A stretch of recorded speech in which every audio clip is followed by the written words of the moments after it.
কে বলে যে আদিবাসী ছেলেরা হরে কৃষ্ণ বলতে পারে না? তাহলে ভালো করে এদের মুখে কীর্তন শুনুন। তোমার নাম কি গো? দেবরাজ মুর্মু। আগস্টিন ওস্তা। জিৎ হেমব্রম।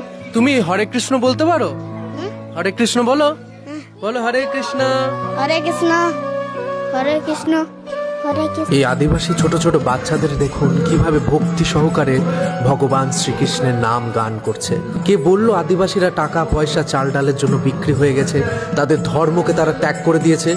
এই ছোট ছোট বাচ্চারা ভগবান শ্রীকৃষ্ণের নাম গান করছে। ভালো করে শুনুন।